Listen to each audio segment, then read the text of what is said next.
Hello, hello, YouTube. Hello, I'm just setting up Facebook. Give me one quick second. Oh, please don't tell me I'm locked out of Facebook. Hold on one sec.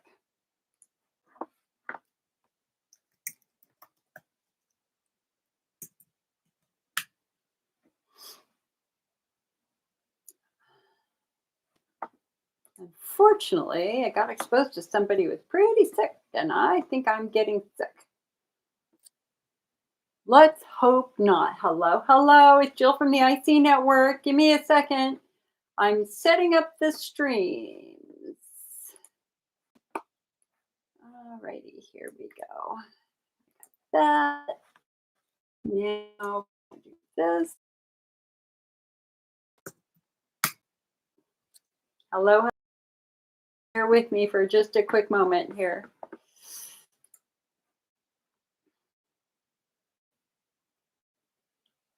It's been a very busy morning.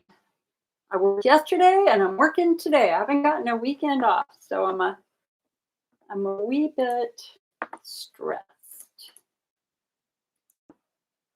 All right.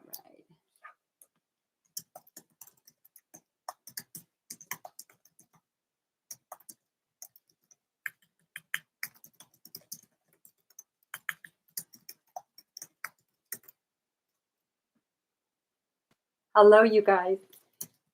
I know you're there. Just bear with me. Sorry.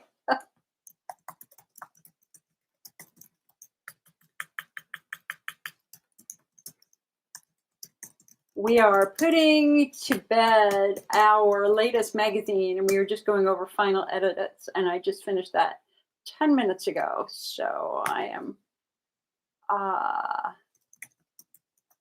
running like a chicken with my head cut off today. Ooh, isn't that weird? It's a weird thing to say, isn't it? Okay, let's see. We are almost there. Settings.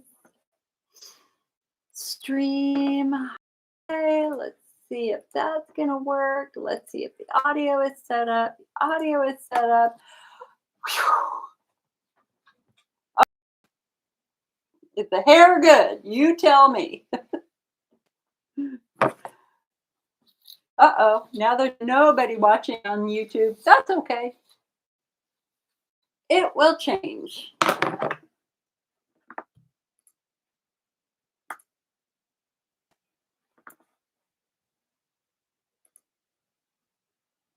Are we going to get connected? Hopefully.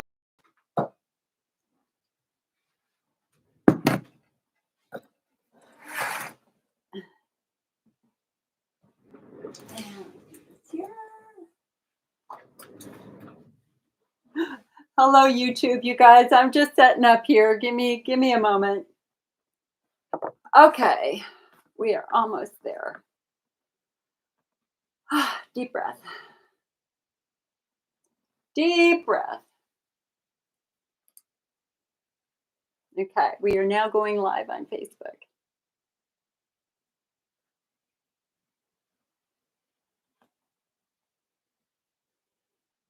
Yes, it works. Hello, hello, my friends. It's Jill Osborne from the Interstitial Cystitis Network. It is the 1st of June, 2025. Wow. It's just like this year has flown by. This is what I know is that I am not a happy girl if I don't have sunshine and warmth. And so it was a very prolonged winter and spring here in California. And, when you think California, you think hot, sunny skies. Well, not this year. This year was very cold and foggy, and it kind of sucked. But blissfully now, we have a beautiful blue sky. It is 90 degrees outside. It's my favorite time of year. Hello, Debbie. Nice to see you, hon. Nice to see you.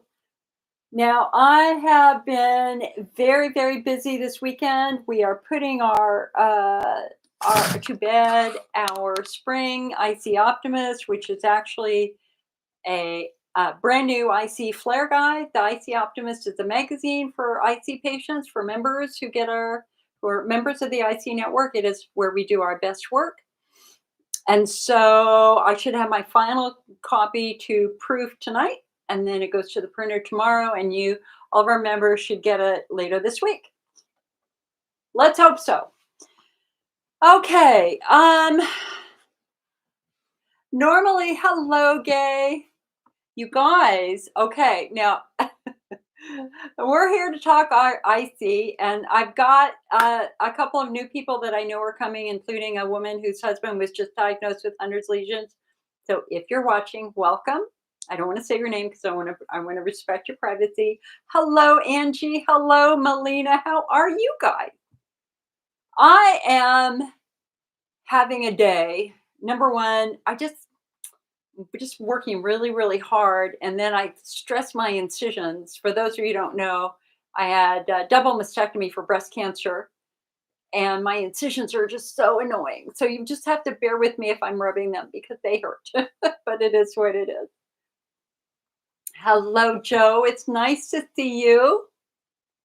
Now, for anybody who knows me, I love to save things, and I'm very proud of the fact that I can wear the clothes that I wore in high school. I still have some of them. I can wear the clothes that I wore in college. Woohoo!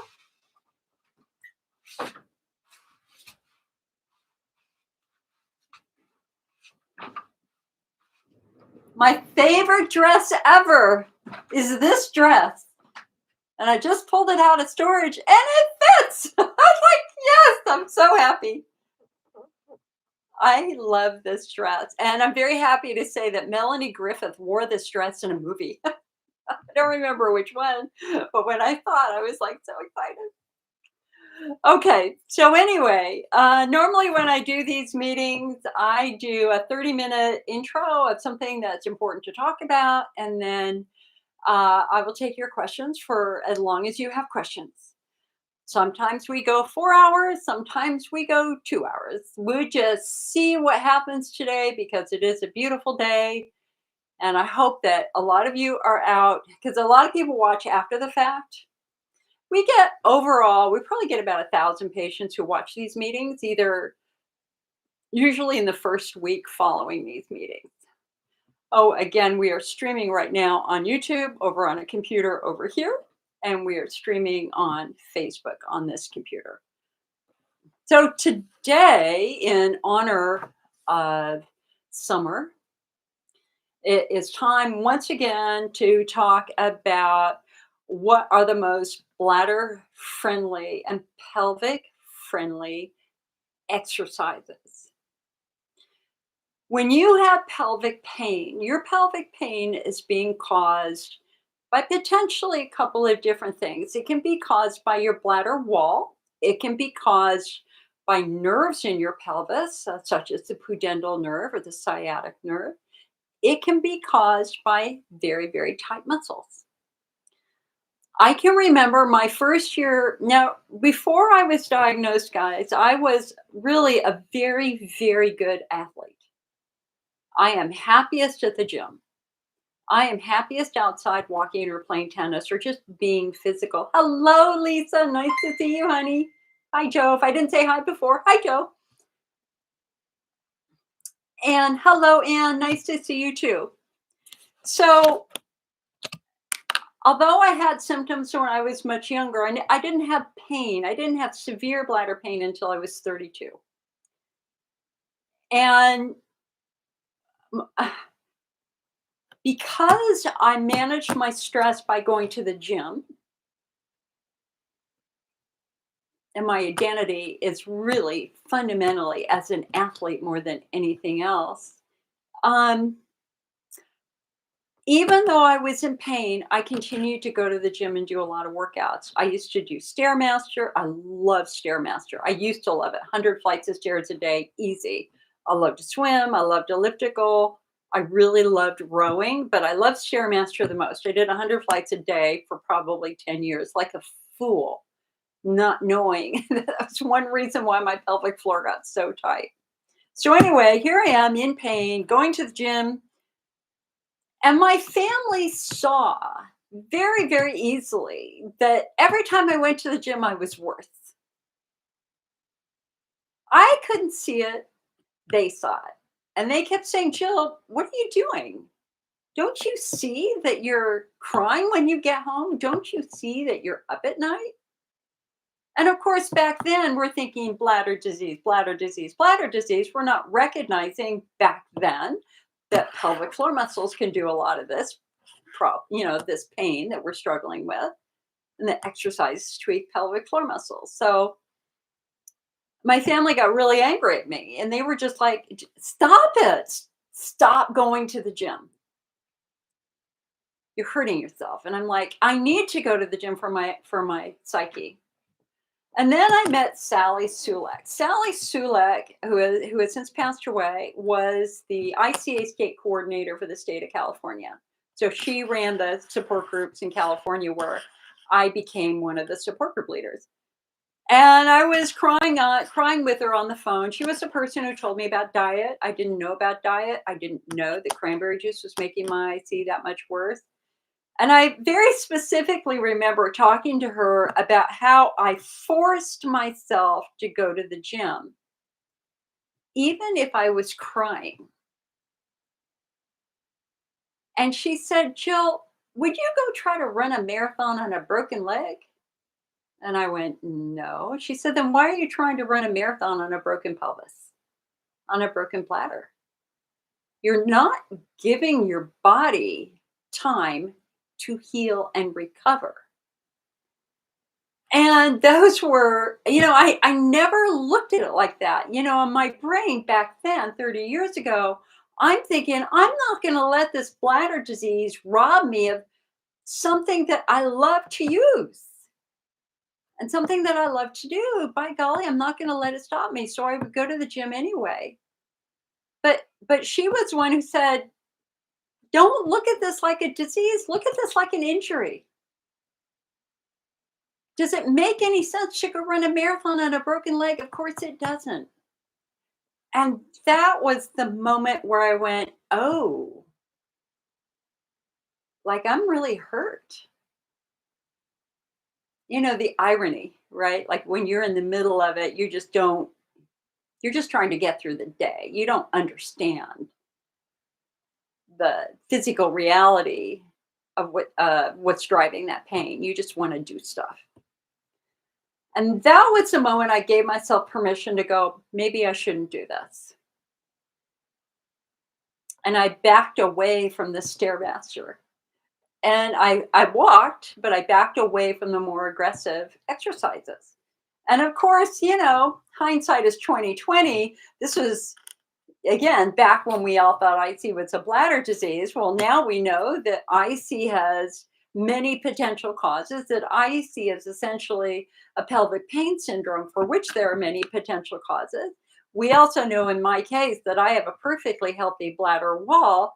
What I had was extremely tight pelvic floor muscles that probably began when I broke my tailbone as a kid.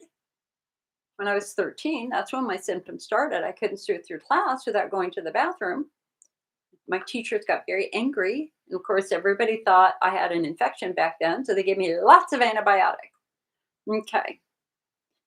Fast forward, 30 years later, it's like, oh my God, her muscles are as hard as concrete.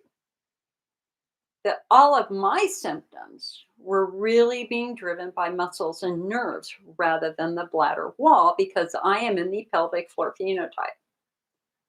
So, movement and how you move your body and how you move your pelvis really, really matters.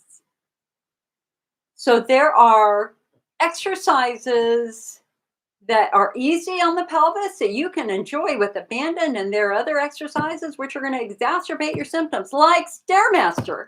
If you have tight pelvic floor muscles, please do not do Stairmaster. Huge mistake, because what you're doing, your hips are going back and forth, and that's tweaking your pelvic floor, and that's a problem. Hi, Debbie. Okay. What are the other exercises we want to avoid? We want to avoid sit-ups. We want to avoid anything that pushes pressure on the pelvis or the core. You really want to avoid lifting heavy weights. We've had a rash of new patients who have been diagnosed. I get apparently there's a new gym trend where you're lifting really, really, really heavy weights. And I still remember like 6 weeks ago, we had a gentleman who his coach just said, "Hey man, try this one, really, really heavy." And he immediately, as he tried to lift this heavy weight, like a clean and snatch, uh, he ended up tearing a hernia. I mean, the hernia just popped through. He was in agonizing pain. He had to go to the hospital and have emergency surgery. What he didn't know is he'd also tweaked his pelvic floor. And that's exactly when his urinary symptoms began. So we want to avoid exercises which stress the pelvic floor. We want to do instead exercises that keep the hips level. Exercises that are not jarring, exercises that are smooth. So walking on a treadmill, walking on an elliptical, fantastic. Rowing, fantastic. Swimming, as long as you can handle the chemicals in the pool, fine, fine. You just got to remember, you got to make sure you're swimming in a pool where you know the chemicals are really well maintained. And you never sit around in a wet swimsuit that's gassing off chlorine, especially if you're older or if you're in estrogen atrophy, because that's going to irritate your skin. We have mixed data on yoga versus Pilates. We have some experts who say yoga's the bomb, yoga's the way to go. And we have others who say don't do yoga, don't do Pilates, or do Pilates. And I think fundamentally it's about stretching. And if you're already working with a physical therapist for pelvic floor issues, you definitely want to talk to them about what are the right exercises for you. Another situation that we often see are runners. And it surprises a lot of people. In fact, I was working with somebody who had been gosh, was she running marathons? She'd been running for years. She was a really, really good elite runner. And she had recently started struggling with icy symptoms and leakage. And when you think about running, all of your weight going bang, bang, bang, bang on your feet, and of course, all those forces are being redirected back up your legs into your pelvis. So now your pelvic floor is going like this, right? That's traumatic to your pelvic floor. And what a lot of people don't realize is that some of those Olympic athletes, those young women runners, their muscles are so screwed up from their excessive running that they have to compete with pessary. That they have a pessary stuck up their vagina to hold things in place while they're competing because of the long-term toll of excessive training. So, athlete to athlete, we love our sports. You have to remember that the human body was designed millions of years ago before we had stairmasters. And doing 100 flights of stairs a day for years is absolutely, utterly stupid, and it certainly was on my part. Um, uh, if I could go back in time, I would have changed my workouts dramatically. I would not have been as extreme and as intense. I would have been a lot more gentle. I would have just been outside more, playing games more, hanging out with friends more, and not being so obsessed with being as fit as I could be. And again, it's just the gym was my safe place. I just really loved going to the gym. And I still love going to the gym. I just rejoined after 5 years. And I'm having a ball, but I'm not doing Stairmaster. So anyway, we have more articles on our website on exercise. If anybody has any questions about exercise, just listen to your body. If you feel worse after the workout, or more importantly, the night after the workout, We might have to relook at that again. And again, if you are a diagnosed pelvic floor patient, you've got to talk with your physical therapist about what the correct exercises would be for you. Kathy says, my bladder is also fine. So no saying pelvic floor. I do get constipated. Any suggestions? Is walking good? Yeah, walking's great, honey. Walking is wonderful. The more you move your body, the more you produce natural endorphins. The human body is not designed for you to sit for long periods of time. The human body is designed for you to move. That is the challenge with modern society today is we're sitting at desks for a long period of time, staring at computers and staring at phones. That's just not healthy. We get neck pain, we get migraines, we get all sorts of things related to kind of abusing our body by sitting for long periods of time and using electronics for a long period of time. And yes, I mean, this is life. We have to do it, but we shouldn't be doing it excessively. Kathy says, your next step is physical therapy. Good. Excellent. Do that. You need to have a proper pelvic floor assessment. I was re-editing our flare management guide, our brand new flare management guide, almost done. And I was rewriting a portion of the physical therapy section last night. And, you know, again, we now know that 90% of IC patients or 85% of IC patients have tight pelvic floor muscles, 90% for men. And we have to try to understand that injury in depth. The challenge is physical therapy is expensive and physical therapy is inconsistent. God forbid you be a Kaiser member. Good luck getting in once a week. You might get in once every 6 weeks. And again, if it's not covered by insurance and it's $300 or $200 or whatever, that's a financial burden that might be impossible for some patients. But the importance here is that you can't guess on your own. We need facts here. And if you can just get to the physical therapist once for a proper pelvic floor assessment so that you can have an expert tell you which muscle is messed up. Is it on the left side? Is it on the right side? Is it low? Is it deep? Is it the levator? Is it the piriformis? Is it the obturator? If we can get you to the physical therapist once so that you get that information, then and it's okay. You just have to be honest and say, listen, I can't afford this. I will not be able to see you once a week. I might be able to see you in 6 months. So I would really love for you to, if possible, give me some things that I can do at home. Right. And if you walk out of that meeting or that appointment with the name of the muscle, you can then invest in some great books. We've got some really good books that describe stuff, and watch some videos on YouTube that are specific to the muscle that's the problem. So, like for me, it's my left piriformis muscle.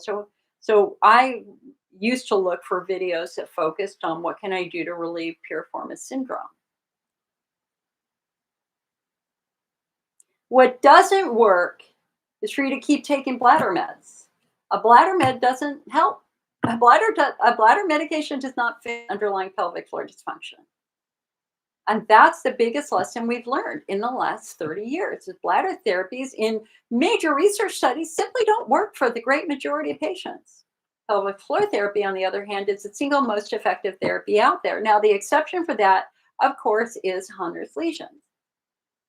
And of course, infection. Hunner's lesions are wounds on the bladder, ulcers on the bladder, lesions on the bladder wall. They're open wounds, and they're wounds that can bleed a lot. The number one cause of intense pain over time in the typical IC patient is an untreated Hunner's lesion.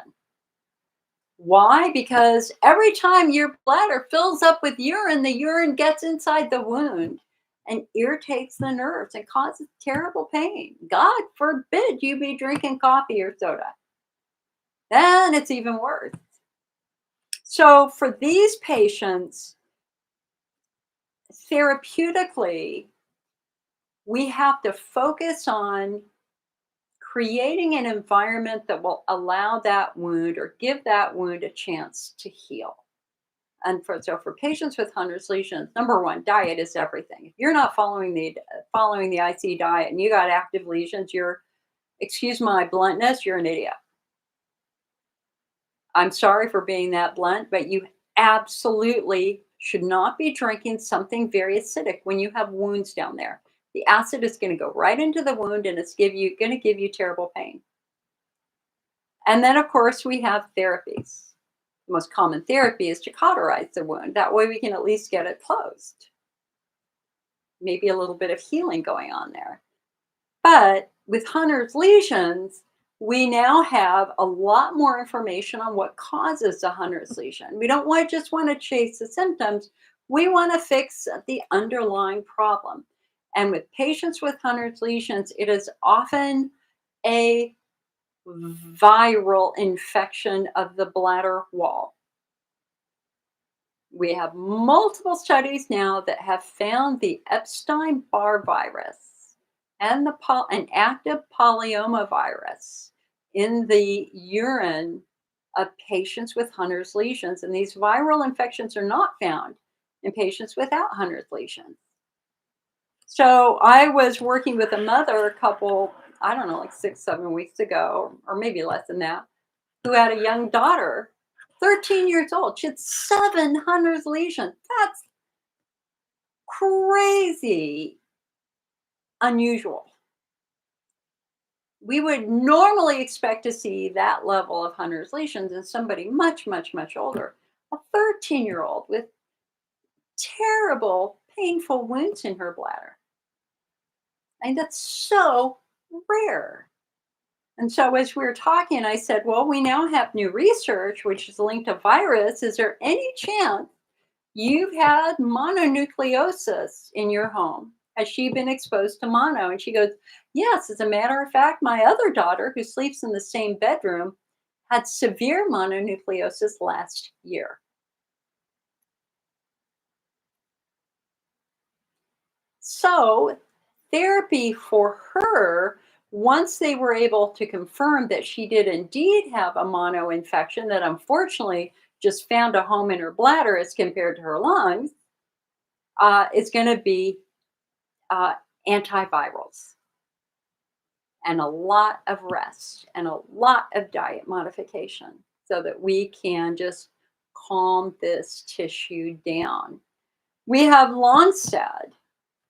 I mean, 20 years ago, people were saying, the researchers were saying, okay, there are 2 distinct patient groups, patients with lesions, patients without lesions. Okay, we've known this for decades.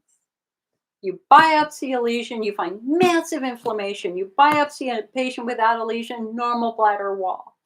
2 distinct groups. And we have been arguing for many years that Hunner's lesions is its own disease, which is true now. It deserves its own research and its own treatments. And that is indeed coming to fruition now throughout the world. Patients without Hunner's lesions, they're the ones that are the bigger challenge because we got to figure out what's driving these urinary symptoms because most of them have a normal bladder. And that's where we have to start looking at muscles and nerves and fibroid tumors and pelvic congestion syndrome and all sorts of other things that we know can victimize the bladder and cause these symptoms. All right, so Anne says, it is hard to use her wand rectally. And you wouldn't normally, as a woman, you wouldn't normally be using it rectally. You'd be using it vaginally. The only time it's really rare that I've ever used mine rectally. However, so for those who don't know, pelvic floor dysfunction, tight pelvic floor muscles, one of the best things you can learn from your physical therapist is how to manipulate those muscles yourself so that you're not dependent on somebody else to get you out of this flare. Pelvic floor flare happens if you sit for a long period of time, if you're driving, if you're traveling, if you're having sex, things that affect the pelvic floor. God forbid you be sitting on a bicycle seat. That's definitely going to tweak the pelvic floor. So I can always tell when my pelvic floor is starting to get funky because I start to get what feels like rectal pain, but it's not rectal pain. It's actually, if I touch the muscles about 2 inches from my rectum on both sides, they're usually very, very tight. It's a pelvic floor flare. I just feel it more in the back side of my pelvis rather than the front side of my pelvis. And that's when I pull out my wand, my internal wand, and I've got it right here. Hold on. Where did I put it? Where is it? Oh, it's right there. Wait. I need my thing. Okay. Alrighty. So when I say wand, oh my God, wait, you guys, wait, I got unboxing. Hold on.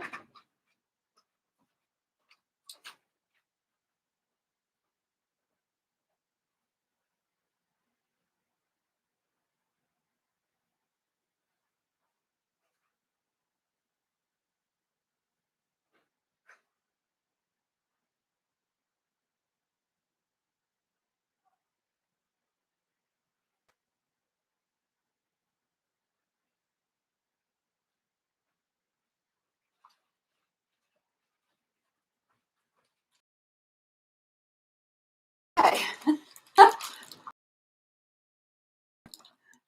I was up at our warehouse and I brought stuff back. Hold on. Wait. See, I'm excited. I'm excited because I got stuff to show. Specifically our new wands. Okay, so what I was going to do is, here is the original wand. This is the wand I started using. And guys, I can stop a pelvic floor flare in 5 minutes with a wand. Okay, I mean, there's a learning curve. You got to learn how to do it. But once you know how to do it, pizza cake. And the reason why you have a wand is that you can see that it allows you to get and touch most of these tissues, which you're not going to be able to do with your finger. Okay, so look, I've got our new wands. So hold on a sec. Intimate Rose, the Intimate Rose brand. So let's open up this wand. Oh, I'm so excited. I totally forgot to do this. You can tell I've been focusing on other things. Okay. So, okay, how do I open this? So, the Intimate Rose pelvic wand comes in a really nice box, right?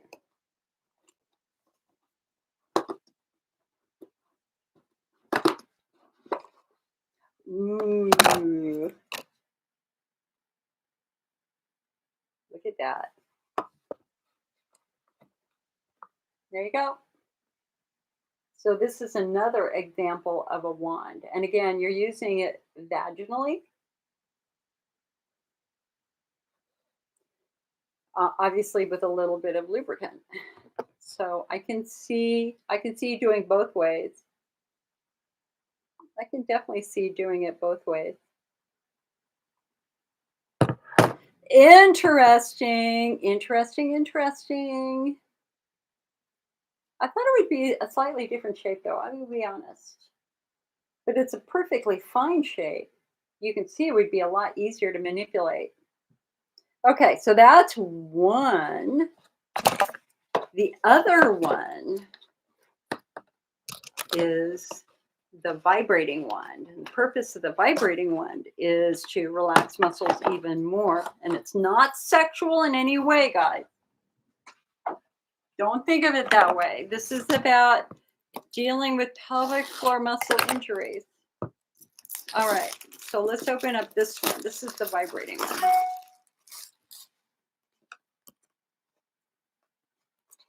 So getting back to your question, Anne, you're saying it's hard to use rectally. I normally don't use a wand rectally. If my muscles are just really, really tight there, I'll use my finger just a little bit. All right, here is the vibrating one, and it has a charger.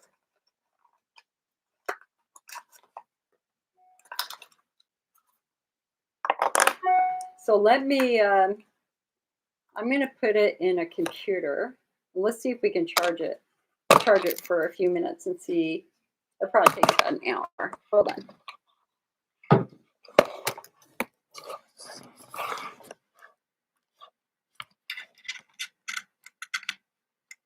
Sorry, YouTube, you're getting.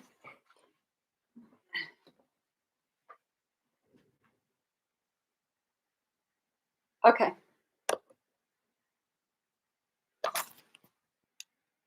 Are we charging? Okay, we're charging.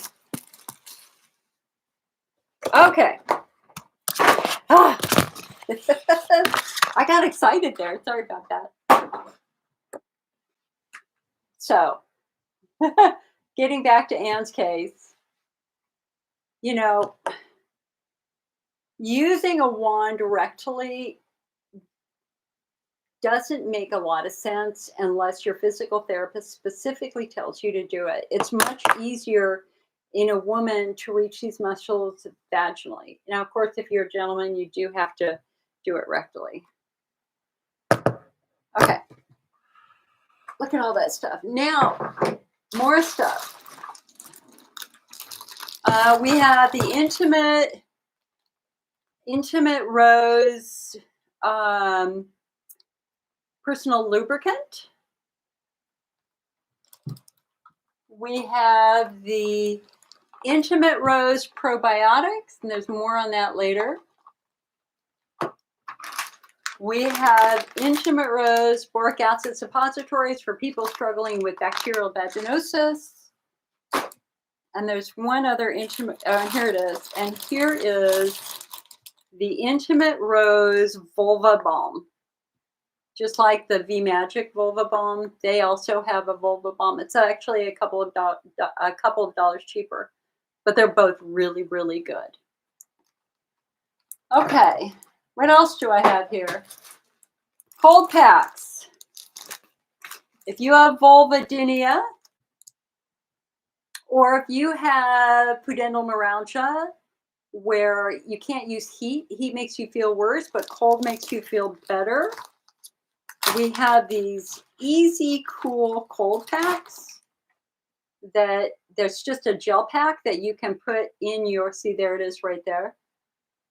You put it in your freezer, and then you just slip it into this handy thing, and you can put it right down there. Of course, you never put ice on your skin, ever, ever, ever. There has to be fabric between the ice and your skin so you don't get an ice burn, because ice burns are real. So this is also in the Icy Network shop. It's called Easy Cool. And here's something, it wasn't a mistake. It just didn't sell. Uroprostus, which is a prostate formula for men. I am giving this away for free. I have 6 bottles right here. If you have anybody in your life, any gentleman in your life who is struggling with prostate problems, if you would like a free bottle of Uroprostus made by Natural Approach Nutrition, this is the same company that makes Bladder Builder and Bladder Rest and Pure and Cystomend. It's just, this is just isn't our market. That's all. And it's a perfectly fine prostate formula. It's an excellent prostate formula. It just doesn't fit our store. And I have 12 total bottles left.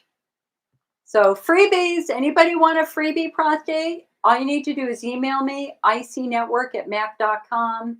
I will happily send it to you, no charge. Let's just get them out where men can use them. Okay. Okay, hold on. Got to get comfortable here.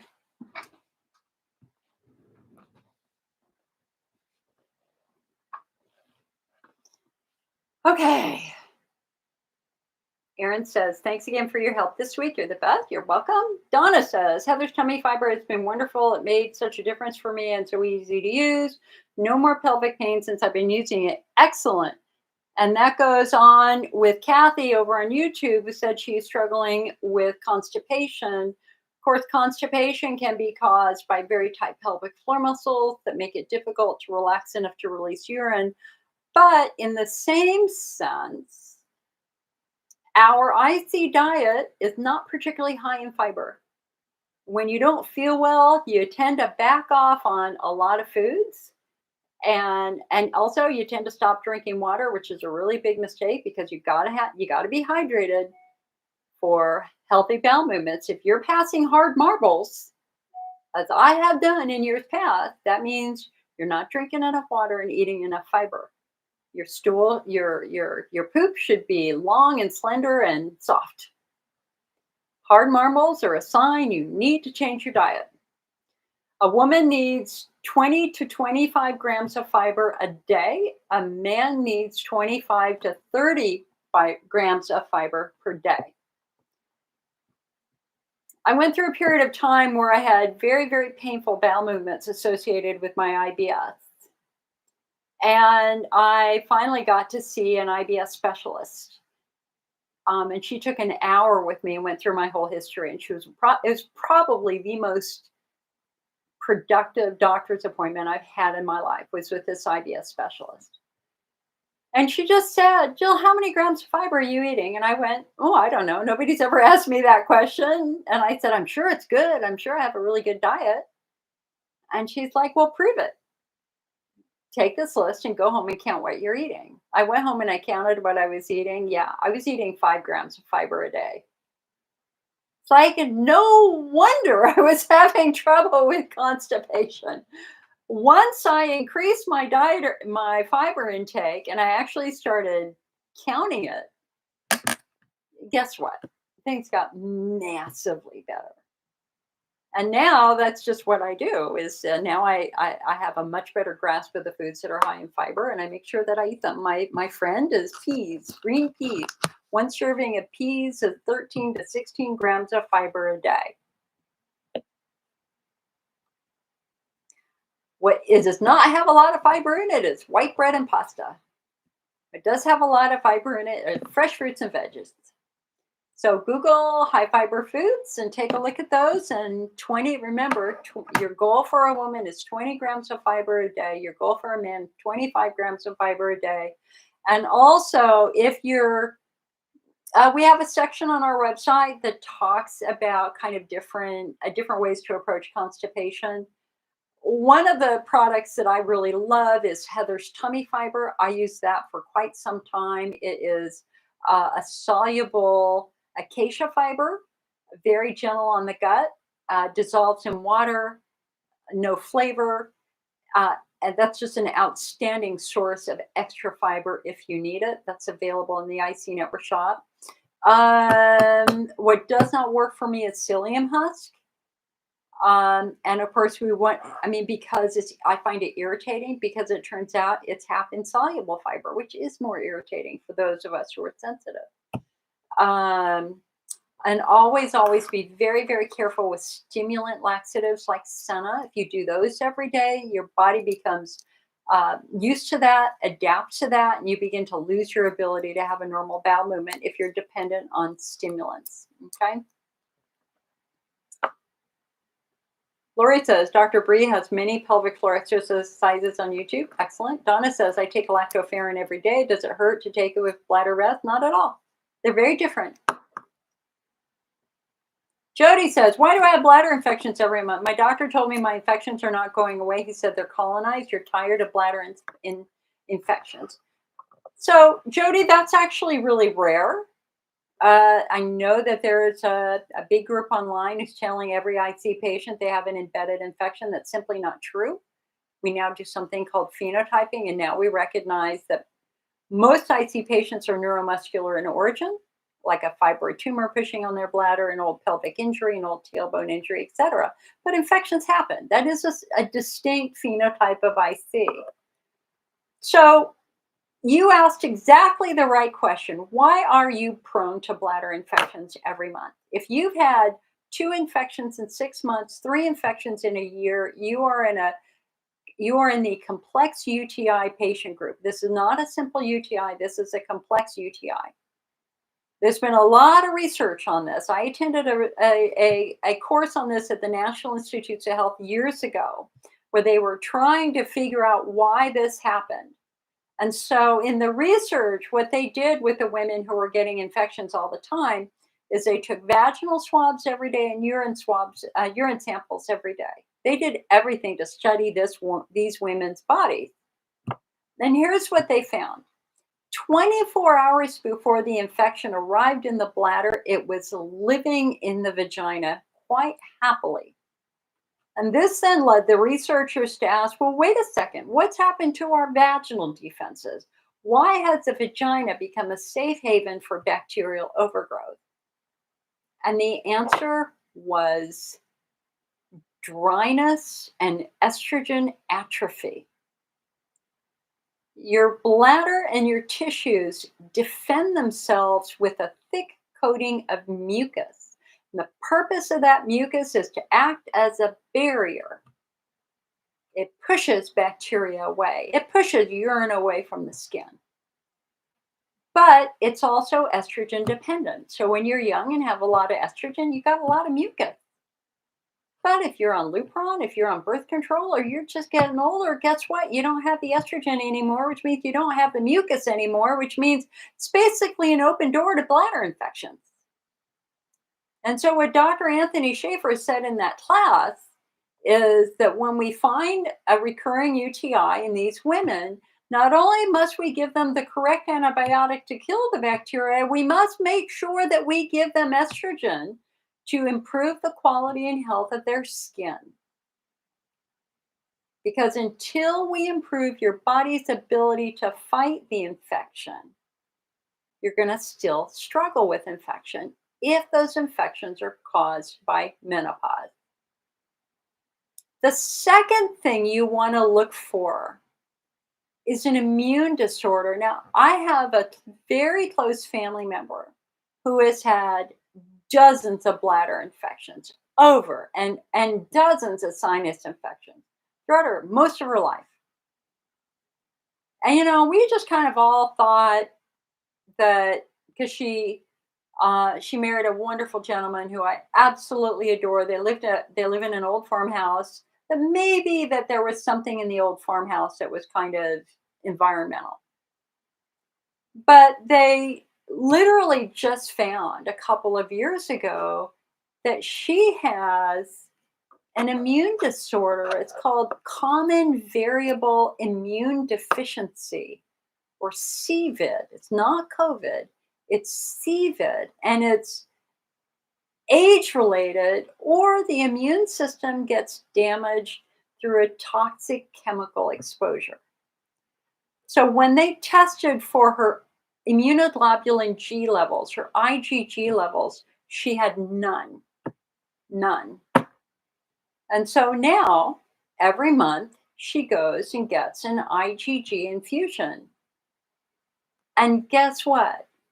Her bladder infections have stopped for the most part. I mean, they're massively better. So, for patients like you, Jody, who are struggling with infection over and over and over again, we have to try to understand, what is it about your body that's making you vulnerable? Could be estrogen atrophy. It could be an immune issue. It could be that there's something in your daily environment that's infecting you, like a bathtub with jets. If those jets that make the bubbles in bathtubs, if they're not installed at a downward angle, if they're at an upward angle, they become little refuges for really big bacterial pools. And every time you take a bath, water goes in there, and it just goes throughout the water, and it goes into your body, and you get another infection. So, is there a chance that there's something in your daily life that's exposing you to infection? And then, last but not least, we also want to ask, is there any chance that you have a superbug? I was working with a patient within the last couple of weeks who sent me her next generation DNA urine testing, and she had Morganella, which is a much rarer, much more dangerous infection that you sometimes get when you're having a procedure at a hospital. It's um, an infection that is a nosocomial infection, which means these are infections that you get when you're going through medical procedures. Because the biggest population of super, super difficult bacteria obviously are going to be in the hospital. So if you go to the hospital and you've got something put in your urethra, there's a chance they're going to push an infection through. So a next generation DNA urine test, Jody, would not be a bad idea because that would tell us exactly what the pathogen is. But more importantly, it would also tell us that any drug resistance genes that are at play in your body that might be preventing the antibiotic that you're taking from actually working. So, next generation DNA urine testing. Normally, if you're having infections that often, you would be working with an infectious disease specialist who would do more exhaustive testing to try to understand what's infecting you and why. That next generation DNA urine test is a perfect way of understanding what's happening in your urinary biome. Anne says they're saying for constipation, they want you to do the rectal therapy to the small end. Okay, makes sense. I have moments when my levators down there get really, really tight. I can feel that they get tight. And sometimes if I'm just sitting on the toilet, I have gloves in my bathroom and I've got a little bit of KY. I will just insert just the tip of my finger right on the inside of my anus, and I'll just massage the muscle right there. I can feel that it's very tight. And hey, man, if it works, it works. Listen, I'm 60 years old. I have no embarrassment about this stuff now. I would never have done it when I was in my 20s, but it's a whole nother story. Embarrassment's real. Chloe said, "Would the vibrating one loosen you up quicker?" I think it would. Let's see here. Hold on. Let me see if we have any vibration on it. I'm charging on my other computer. Okay, how do you turn it on? Oh, I think that's where you turn on. Nope, doesn't have enough charge yet. Okay. Kayleen, hey girl, she loves her ice pack. That's good to know. Kayleen said, "Been a while since I've been on stream. We just had a family reunion to lay your grandfather's ashes to rest." Aw, that's hard. Kayleen, I just had my 2-year anniversary with my parents' death. And my next big anniversary is my breast cancer surgery, July 8th. Going to be an interesting day. Kayleen says, "This constipation is so bad, but my water intake and urine output is so bad. My primary is finding a way to get regular saline infusions. She sent me to urgent care for them, and they're helping so much. I can walk out with an appetite and energy." That sounds good, honey. That sounds good. Are you still struggling to eat and drink? I mean, what's going on with your ability to just eat again? You know what I mean? And guys, we're all people. When you come into these meetings, just understand that we all know each other. We've all done this for years. And so there are going to be patients who come in that have had their stories shared many, many times. And so if it sounds like I kind of know more details, it's because we've known them for a longer period of time. And the blessing of a support group meeting like this is hopefully you get to see that you're not alone and you get to see and maybe hear your story in somebody else. But even more importantly, that you might get some tips or advice that might help you if you have a similar struggle. Kathleen, hey girl, she said, I'm finally feeling back to normal. The only problem, I seem to have little flares when I wake up in the middle of the night after I go to the bathroom, then have a hard time going to back to sleep. You know, um, hmm, here's what I know, Kathleen. I normally get up once a night, usually at the 4 hour mark. Every now, I mean, maybe remember, because I'm very healed now. My bladder wall is healthy, my pelvic floor is healthy. I actually can sleep through the night some nights, but generally I will get up once at the 4 hour mark. I have learned that if I dare to pick up my cell phone for anything at 2 in the morning or 4 in the morning, I will have a much harder time falling back to sleep, which is an awful habit to get into. So leave the electronics out of your bedroom.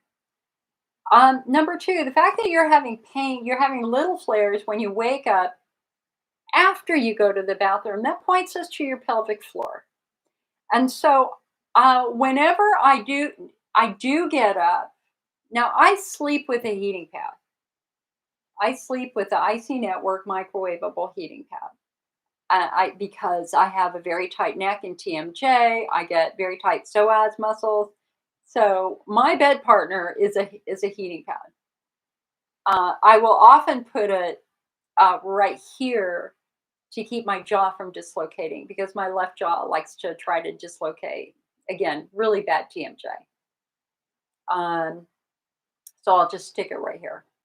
Anyway, whenever I get up, I bring it with me, throw it in the microwave for 2 minutes, and then when I come back out, I grab it and I just throw it on my pelvis, and or I throw it wherever I need it, and it helps tremendously. So maybe think about having a heating pad.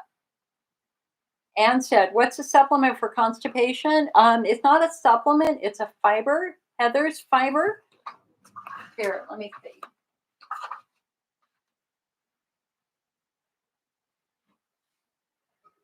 Here it is.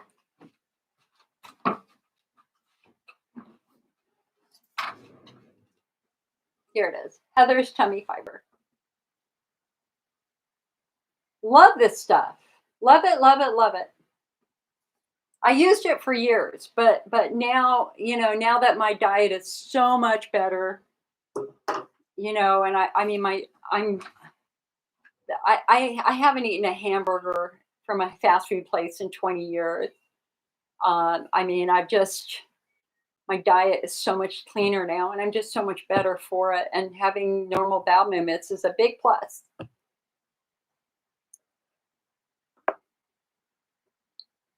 Kayleen said, yeah, she's struggling.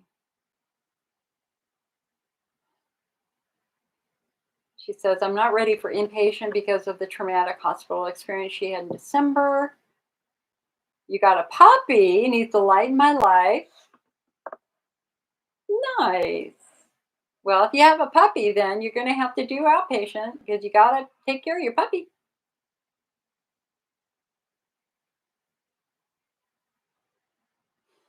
I wish you the best, honey. I absolutely wish you the best. I know your case is very, very complex.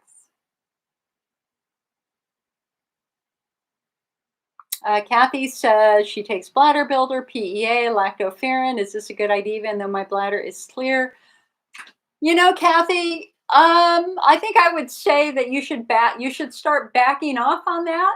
If you got a healthy bladder, then I think you should consider slowly cutting back. I mean, the lactoferrin is good for systemic inflammation, so I mean that makes sense. But I think pulling back on the bladder builder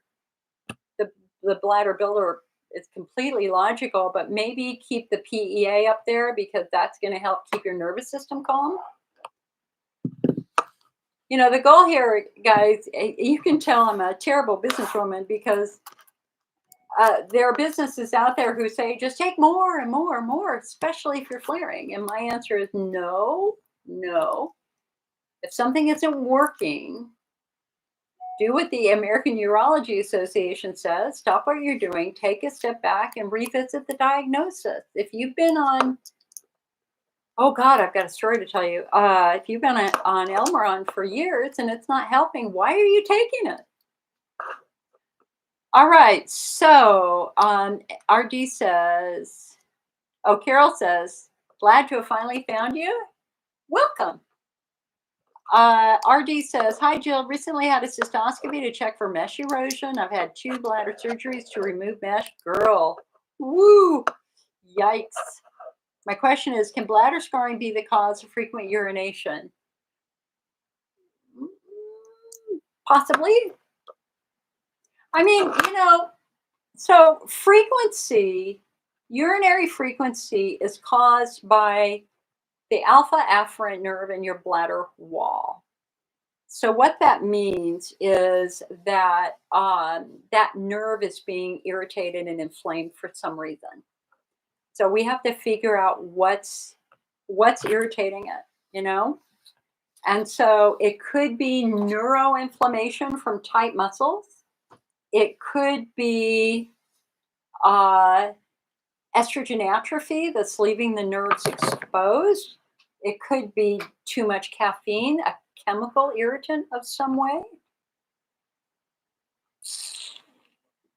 So would scarring directly affect the nerve? It could, because scarring is stiff and it might restrict blood supply to the nerve, and then the nerve becomes inflamed. Maybe.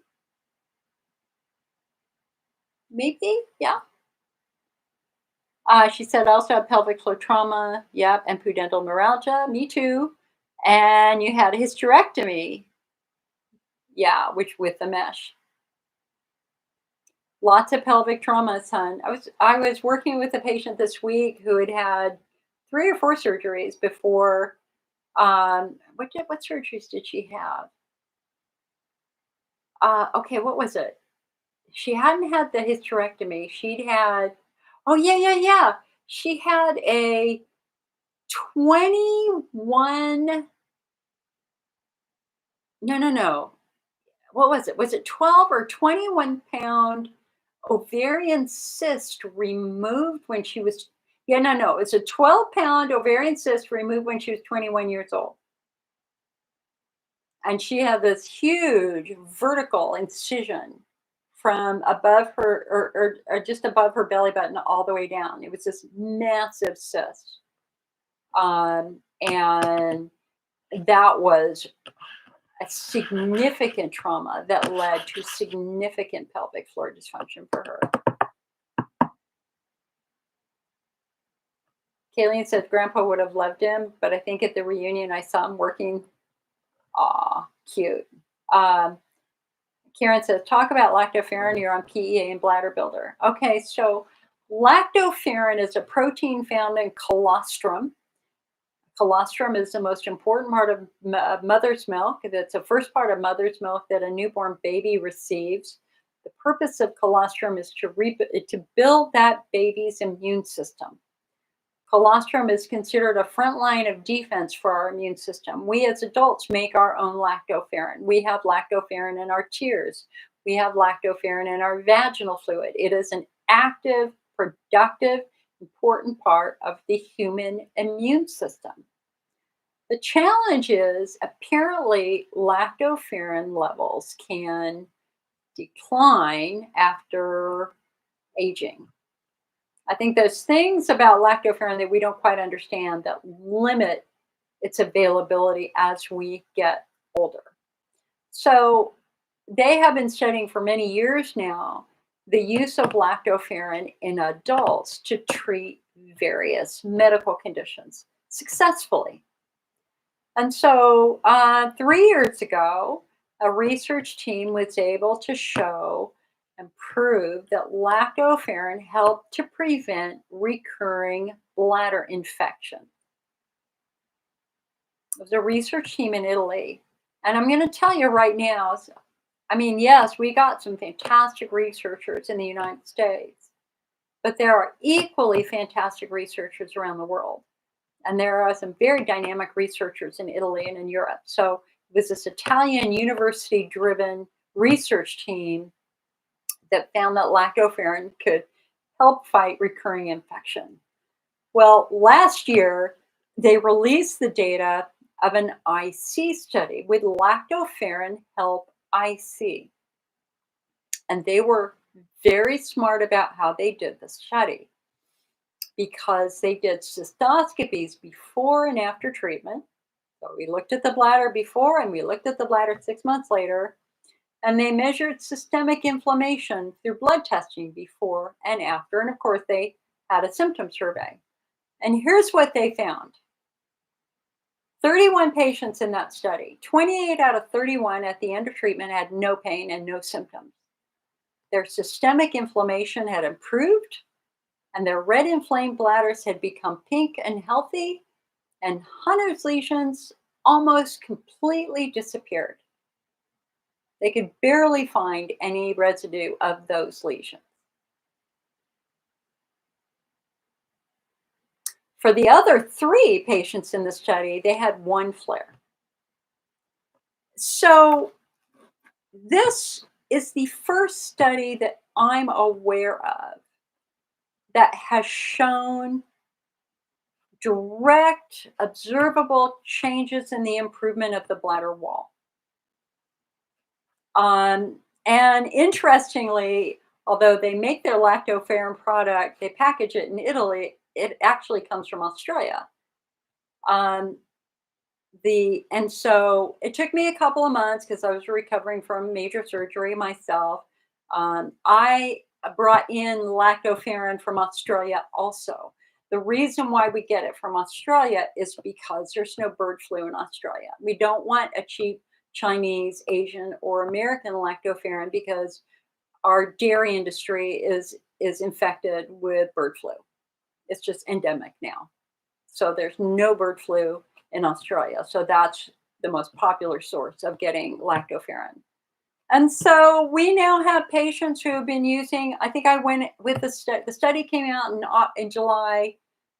I published it in like October. And we now probably have about 1,000 patients who have tried it.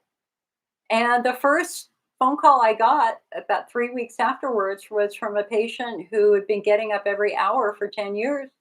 She said, "Jill, I'm not quite sure what it's doing, but I can tell you I'm sleeping for the first time in a decade." And I just had another report of another patient very similar just a couple days ago, doing really well with the lactoferrin. And yet there are others who get gas and some stomach upset from it. So especially for patients with a lot of bladder inflammation, this is kind of a no-brainer. There were no side effects reported in the lactoferrin IC study. But full disclosure, we do have some patients who've had to stop taking it. I'm the queen of side effects. I have been able to take it, no problem. But I'm not you, and you're not me, and we're all different. But if you have a history of a severe bladder wall inflammation and Hunner's lesions, I think it's worth a shot. It's not a synthetic. It's not like Elmeron. It's not made in a lab. It literally comes from cows. And so the risks are minimal when compared to synthetics. And so that's a good, solid study. And I think it's worth a shot, which is why I talked about it. I mean, other people, my decision making here with the IC network is interesting because I am a support group leader first and I'm a business owner second. We are a philanthropic business, which means we give 99% of what we do away for free, but we have to make a living. And so we have a store. And we sell books and chair cushions and heating pads. And yeah, we sell some supplements now too. But I vet everything very, very carefully, and I look at the research, and I don't. I understand that It's my responsibility to make the best decisions that I can make with things that I would take myself. And trained as a pharmacologist, which I am. My second degree is in drug development pharmacology. I do a lot of research ahead of time, and I look for risk versus benefits. But I also know that there are patients suffering right now, and to me, Hunner's lesion patients have the least treatment options out there, and they have the most intense pain out there. And if we have a study that shows an outstanding safety profile that has shown Hunner's lesions heal, I'm not going to sit on that. I want to share that because I know you're suffering. Because I suffered terribly for years before I got better. So, anyway, that's my thinking. Karen said, I'm 77, just went on hormone replacement therapy. I have post-herpetic neuralgia, just had a hydrodistension, had big flare 5 days ago, but have been okay for a week. So, Karen, you're in a very challenging situation because you've got post-herpetic neuralgia. For people who don't know what that is, that means that nerves have been damaged by a viral infection, herpes.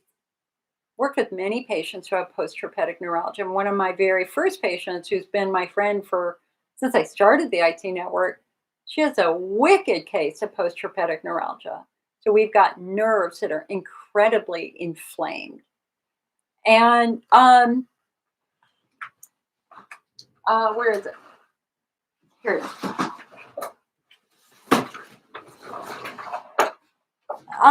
This book, I think, has the best discussion of how do we calm nerves down. Now, they talk about it within the context of pudendal nerve entrapment or pudendal neuralgia, which is caused by nerves being inflamed by tight muscles and things like that. But one of the things Dr. Jerome Weiss talks about in this book is that he tackled nerves in 3 or 4 specific ways. Number one, he worked on calming nerves on the skin. Because if that nerve is firing, that's just amping everything up. And so he had his patient, and he describes this in this book. He used a topical lidocaine. We wanted to silence those nerves as frequently as possible. And in fact, I'm bringing in a new lidocaine into the IC Network store from a company called Curus for this purpose. Okay. Then he had great success using lidocaine subcutaneously. He injected little bits of lidocaine under the skin to calm the nerves under the skin. And in fact, I'm begging for them to do that along my incisions. Like, can you just please inject these with lidocaine to make them stop firing so much? And they're like, you have to wait a year. It's like, God bless America. I need it now. It hurts now. But anyway, the concept here for me is that the nerves directly underneath my skin, where the incisions are massively inflamed. And it's like, okay, let's inject them with a lidocaine. Makes sense to me. The third thing, not necessarily direct for you, but for other people, is if we have a nerve that's being compromised by muscle or body position, we need to figure out where that is. Is it on the pudendal nerve? Which branch? Where specifically on the pudendal nerve? Is it low? Is it high? Et cetera, et cetera.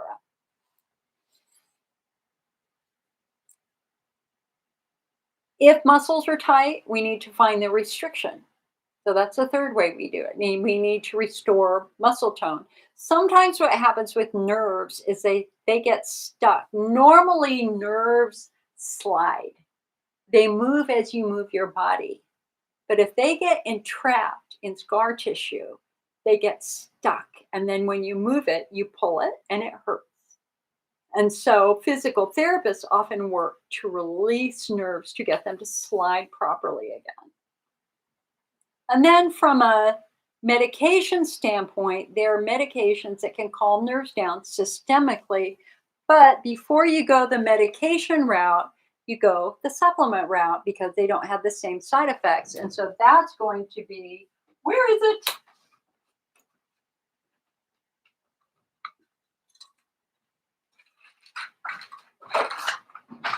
Okay, so we have two palmitoyl ethanolamide supplements now. So we have Peora, which is what I take, but we have a brand new one called P-Leaf, made by the company that makes Pre-Leaf. This is new on the market. Very exciting to have two. The more options, the better, in my opinion.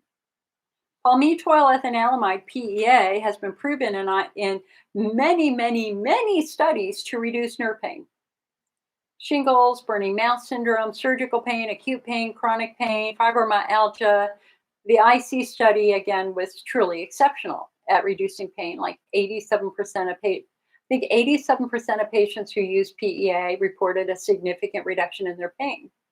And now that we're phenotyping and now that we're separating the bladder wall patients from the nerve patients, when we're dealing with patients who are muscle nerve driven, we're not going to suggest the bladder wall therapies because they already have a healthy bladder. We're going to be doing things like this instead, which is going to help to calm these nerves down.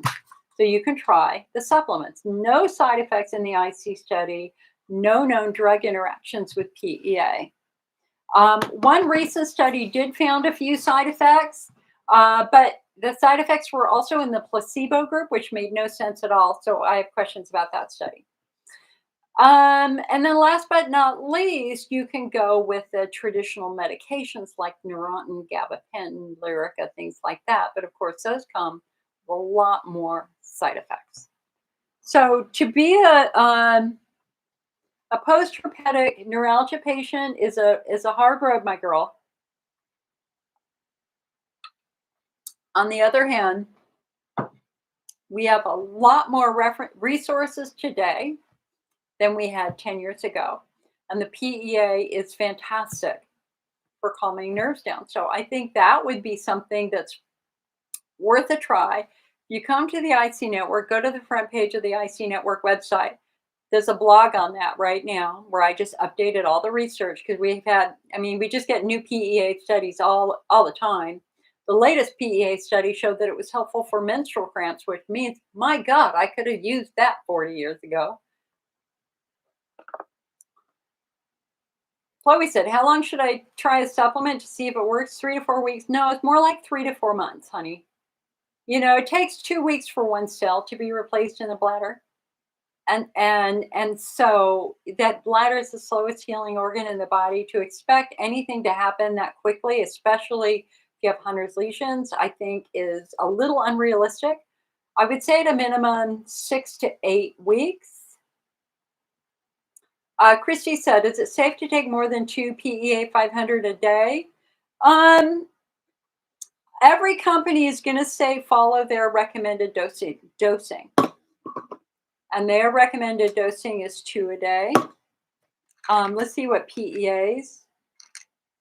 Hold on a sec. Suggested use, 1 capsule a day. Each capsule has 400 milligrams. And with Peora, it is it's almost exactly the same. Except it's 2 capsules where they're just 1 capsule.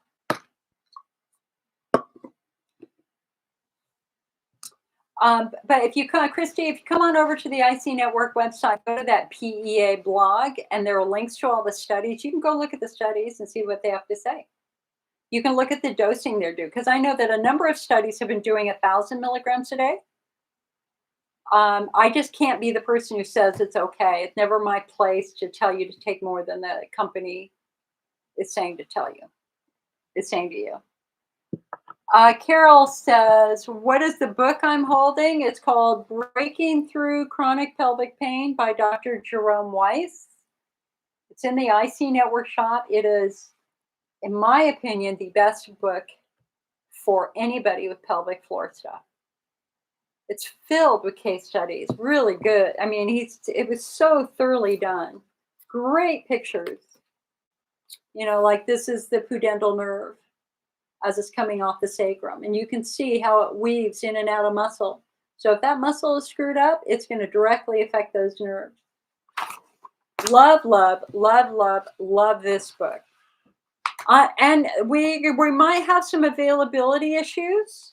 The distributor let us know that they were changing distributors, and they didn't know if we'd be able to get it again. So I think we have a dozen copies in the shop, and I can't guarantee I'm going to have it again. All I can tell you is it's my favorite book.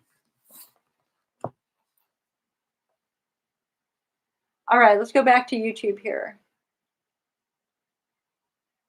RD said, okay, so remember with RD, she had mesh erosion, and unfortunately the mesh moved from her vagina to her bladder. It connected to her bladder, and so she's had to have sections of her bladder removed. Girl, that is a beast. I am so, so sorry. And I hope you're on in some of the mesh lawsuits. And your surgeon is telling you we need to completely remove the mesh. Unfortunately, it's major surgery, and I will most likely have more complications. Thank you for your advice, honey. I'd love to talk to you offline if you ever want. I'd be happy to talk with you. I'm, my goal this year is to tell patient stories. I want to tell as many patient stories as I can. I want to record them. I've just been catching up from being off work last year, but that's going to be that's my goal, is to care. I want to document as many patient stories as I can. I want to do videos on them. I want you to tell your story. We've got important lessons to learn. Now, I have a patient story that I want to share with you that is devastating. So, Elmeron, the only oral approved medication for IC, of course, we now know is linked to retinal disease and blindness. I mean, I'm working with patients right now who are blind from it. All they can see is light and dark. They can't drive, they can't read, they can't see their face in the mirror. And that's, there's a black box warning on it telling anybody taking Elmeron, you've got to get your retinas checked. We also know that the eye damage progresses over time, even after you stop the medication. Okay, well, so a patient called me who actually got a very nice settlement for her eye damage. She got a big chunk of money. And most of the settlements are in six figures, guys. You're anywhere from $200,000 to $700,000 for the IC patients who took Elmeron who have eye damage.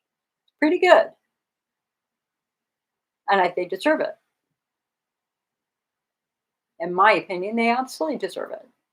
And there's going to be a lot of cost because not for all of them, but for some of them, they may need help as they get older to do their bit, to drive them around and stuff. So those settlements are really, really important. Now, and as I said a couple of months ago, when the progression research came out, I think that if you're negotiating a settlement, you need to ask for lifetime eye care. Lifetime. They pay everything. Every test, every examination, every set of glasses, everything. Well, this patient who called me finally went and had a colonoscopy that she put off for a couple of years. And what they found was that her entire colon was filled with hundreds and hundreds of polyps everywhere. Everywhere. She's had 7 colonoscopies in the last 2 years. They've cut them out, they've biopsied them. Every time they go in, there are more. The biopsies have found nothing specific. Her doctor, gastroenterologist, said you must have a genetic predisposition. So she had a ton of genetic testing done, and she has no genetic links to bowel issues. None. And then she read our article that we just put out about Elmeron causing inflammatory bowel disease, which can manifest as changes in the neoplasia, changes in the lining of the bowel, some changes becoming so atypical and complex that they have a known link or risk of transitioning into cancer. So she called me and she said, have you heard of any Elmeron patients, former Elmeron users, who now have incredibly abnormal colonoscopy? And I hadn't heard that. But apparently she went over to another support group online and posted it. And about a dozen patients emailed her back and said, yes, yes, I do. I do. So we then reached out to one of the top researchers in this who said, yes, we are finding this in multiple patients. So when she did her eye settlement, she was very smart. She had her attorney put in a section that said, I can sue you again if any other health issues arise from the use of Elmeron. And the company signed off on that. So I'm going to do another survey. We did when the eye research first came out, I have 2,000 patients in my survey. 54% reported changes in their vision, or 53, somewhere in there. I'm going to do a very similar survey for bowel issues now associated with that medication use. And let's see if we can develop some data that, let's just see what the data says. I can tell you that the researchers are seeing it. She's seeing it. Other patients are seeing it. This is the first time I've heard of that. And it's infuriating. And my heart is breaking for patients. So Sandra said, is there anyone who took Elmeron even for a short period? Is this for anyone who took Elmeron for even a short period of time? Sandra, our study showed that a small percentage of patients had their vision change in the first year.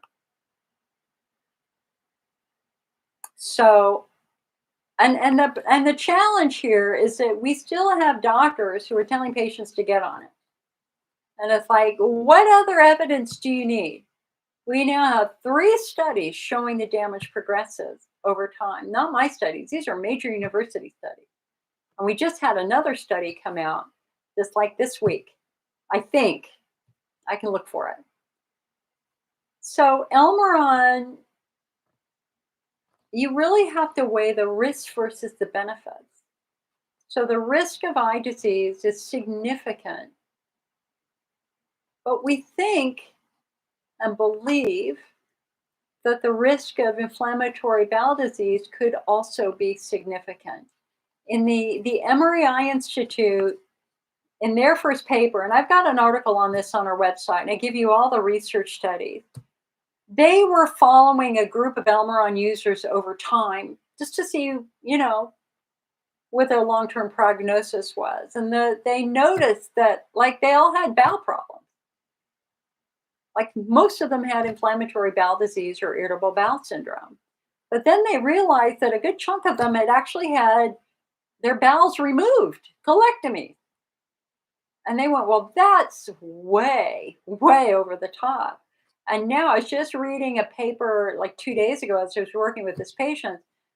Apparently, if you're taking this medication, you have an 85% increased risk of inflammatory bowel disease as compared to somebody not taking the medication.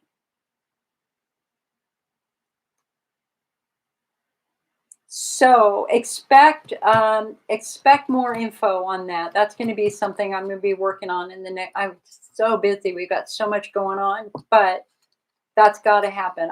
We want to do it the right way. I want to work with the right researchers, make sure that we're adding to the field of study here. Um, Borea says, worried about Elmeron on eyes because my eyes are bothering you. If you're having this, the earliest symptom of eyes changing because of Elmeron is having difficulty adjusting from light to dark. You know how when you go into a movie theater and it's dark and you have to stand in the back and wait for your eyes to adjust so you can see the seat? Well, that gets much, much more difficult with this retinal damage. So adjusting from light to dark and dark to light is a big symptom. Some people have squiggles in their eyes. Some people have, I think, little blind spots in their eyes. I have pictures of it all. Sandra said that is heartbreaking. I would love to see that paper. It's on our here. Um, hold on a sec. Let me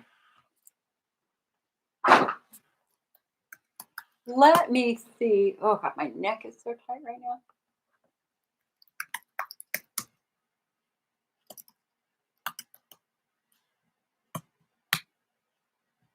I don't ever want to misquote. We got to be really smart about talking about this.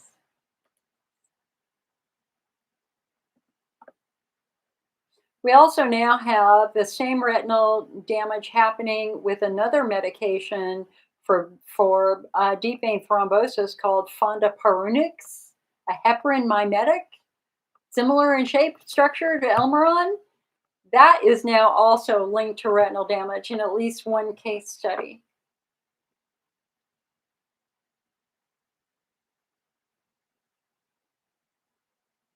Okay, so here, hold on a sec. So let's just look at this real quick. Final outcomes from a 4-year prospective study on disease progression and drug cessation. That's the one which shows the disease progresses even after you stop the med. Here's one that came out in April in the Journal of Ophthalmology, presumed pentosa maculopathy with limited drug exposure. The case report describes a patient who developed it after taking Elmeron for 3 years, or Pentosan for 3 years. Pentosan is the generic name. Elmeron is the brand name here in the U.S. Don't want to mix the two because they could have been getting a generic.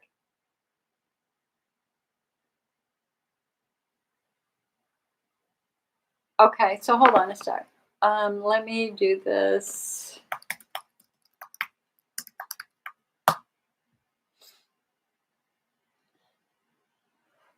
Here we go. Here it is right here.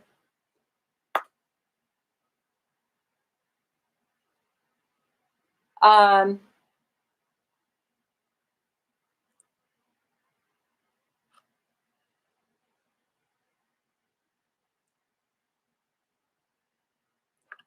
Pentosan polysulfate sodium maculopathy, final analysis of a prospective cohort, updated review in association with inflammatory bowel disease.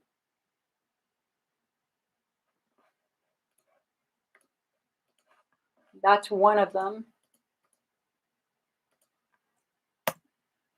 Borea says she's having problems going from light to dark. Yeah. So Borea, you need to you need to go to a retina specialist, tell them that you've been taking Elmeron, Pentosan, and they need to do it's a very specific set of tests to see if this is happening. And if it is, then you have the option to be involved in litigation.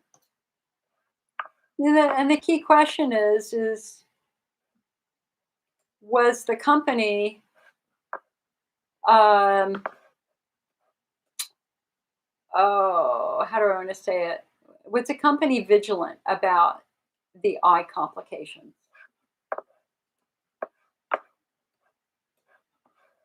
All I can tell you is that the MRI researchers found eye complications in the very first 1996 Elmeron study that led to its limited FDA approval or partial FDA approval. Um, And yet I can tell you, and specifically, what did they call it? They talked about some eye stuff. I don't remember the exact language, although I can find it. What I can tell you, because I got almost all the education materials for 25 years, we never saw eye issues mentioned in any of the Elmoron educational material.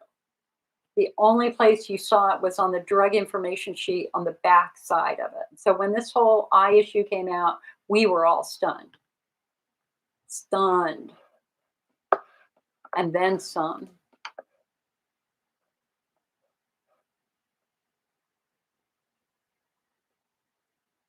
So let me, I mean, here's another article, Pentosan associated dysplasia in patients with inflammatory bowel disease, a case series. Another one, Pentosan sodium augments. Oh, wait, hold on, that's the wrong one.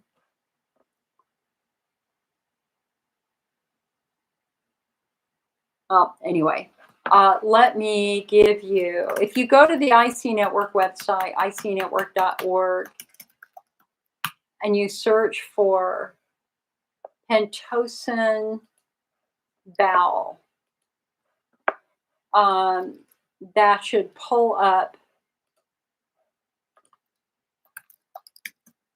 the blog I did on this last year. Here you go. Here it is right here. June 19th, 2023. No, so 2 years ago. That's when we first learned about this. So I'm going to give this, I'll give you this link right here on Facebook. Carol says, what do I think of Urabel? I think Urabel is a classic therapy that is a throwing the kitchen sink at a urology patient, an IC patient. Urabel is a methenamine product. It's an antiseptic designed to help prevent infections, but it also has a hyoscine in it, which is a bit of an antispasmodic. So the reason why you might feel better is because it might be calming some bladder spasms. But in the end, is it going to fix anything in the IC patient population? No, which is why it's not even in our guidelines as a treatment. RG, yes, please call me. Janelle says, what's the dosage for taking lactoferrin? If you go to the lactoferrin article on the front page of the IC Network website, we give you that information. The study did 1,000 milligrams a day for the first 7 days, 400 milligrams a day for the following 2 weeks, and then 200 milligrams a day for the following couple of months. But those were 200 milligram capsules. We have 300 milligram capsules. So if you want to try to follow the study protocol, you would do 3 a day for a week, 2 a day for 2 weeks, and 1 a day for a couple months. But, listen, a lot of us are super, super sensitive. I didn't do 4 a day when I tried it. No way. I already know my body. I started with 1. And again, I have a healthy bladder. I was taking it because I was looking at the lactoferrin cancer research. And since I'm a cancer patient, it's like, okay. And I am also not a more is better person. I always defer to trying to take the least amount that I can, because I'm just so incredibly sensitive to meds. Ooh, it is hot. It feels hot. I love it. I love it. I love it. Okay, so again, for any gents out there who might be having prostate issues, I have free bottles of Uroprostis. If you want to try it, I'm happy to give you a bottle because I am discontinuing it. And I just do not want to throw these bottles away. They expire in November. I happen to have, here you go, I'll do another giveaway, pea leaf. I have a couple of bottles of pre-leaf that I can give away as freebies. So if there's anybody out there who wants to try a palmitoyl ethanolamide product to calm nerves down, all you need to do is email me, icnetwork@mac.com, and tell me that you'd like to try pea leaf. And I've got some samples. I'm happy to send them out if you want them. Your choice, my friend. Your choice.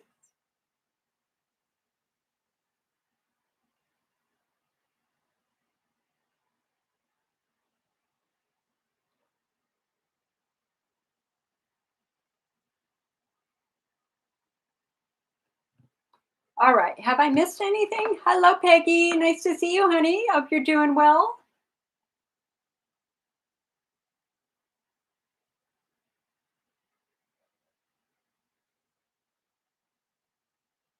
You guys, if I missed your question, don't take it personally.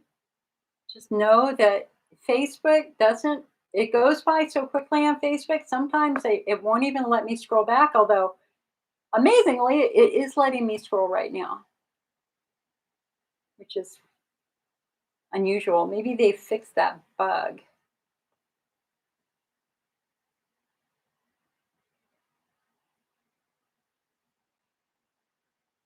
Nope. Oh, wait. Oh, no. It's still letting me scroll back. It's a miracle. Laura says, does COVID, Laura, see, here's one I missed. Laura, does COVID cause an IC flare? And see, it just scrolled again. The answer is yes. Yes. COVID, in fact, we've been doing research on that. She said 20 to 21 days post COVID. And I'm sorry, see, Facebook is doing its thing where it's not letting me scroll back. Come on, Facebook. Stop it. Stop moving so I can read it. Still mildly positive on a home test. Wow, girl, you've been positive for 21 days? Oh, wow. You know, we've got this new COVID strain going around. That's a beast of COVID. Couldn't get me on a plane right now, that's for sure. Okay, I'm trying to get back to your message. I'm sorry. It just keeps flipping me. Okay, today my oh, see, like I read 3 words and then it moves.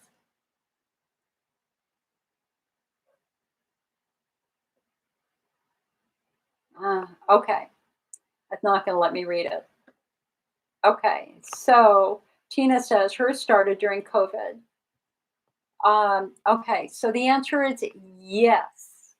We knew the first month of COVID, when it first hit, that it was causing what they call de novo cystitis. This means the patients with no history of bladder symptoms after they got COVID started having extreme frequency and extreme urgency, and in some cases pain, but it was more extreme frequency urgency. That research was first done in Germany. They published that. American researchers in Michigan saw this at the University of Michigan and at Beaumont Health. They replicated that data. They confirmed that indeed some patients who have gotten COVID have developed the symptoms that we now associate with IC. Why? Well, part of it is what we call the cytokine storm. This is this massive inflammatory response to this virus. And the cytokines are damaging to tissue. So when you think about in the early days of COVID, all the people had lung damage. That was from cytokines. This massive inflammatory response causing tissue damage. Well, they found that same response in the bladder. They found cytokine markers in urine and they found it in bladder tissue and in patients who were the most ill, the patients who were hospitalized with severe COVID and who had bladder symptoms. They found living COVID virus in the bladder wall. They also in men, if I remember correctly, now listen, this was 5 years ago. I want to get this right. One of the other things that was happening is that men who got COVID were not able to get aroused. And of course, that is a big priority in medical research circles, is make sure that men can stay sexual. So as they were studying them, what we learned is that, and as COVID developed, that we learned that COVID is not a respiratory virus. It is a virus that attacks the circulatory system. It attacks blood vessels. So blood clotting is very, very common in COVID infections. And in fact, they call it microscopic clotting. For some people, they just have tiny, tiny, lots and lots of clots going throughout their body, but they're very, very tiny. The problem is bigger clots. If you get a big clot, it can block a blood vessel and that can cause a stroke. So, in those studies, they found living COVID virus in the penis. Because again, it gets into the circulatory system and spreads throughout the body. Okay. So, what our research showed, and what the other research shows, is that IC, 75% of IC patients who got COVID flared from it, and 25% had very severe flares. Severe frequency urgency, where none of those basic self-help strategies helped at all. But they were self-limiting flares. They appeared to last about 6 months before they calmed down again. And so that's a possibility. You could have a flare, you could have a minor to moderate to severe flare after COVID infection. And this is where, again, I think lactoferrin is a really logical thing to consider, because lactoferrin is a natural antiviral, just like it's a natural antibacterial and antifungal.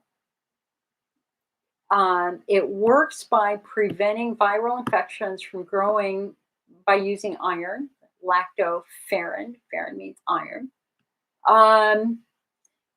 So that would be the one that I would consider adding for anybody who's struggling with any COVID-induced symptoms. Is I would give that a shot. It would be there's some early research with lactoferrin and COVID, but it's such a political hot potato right now.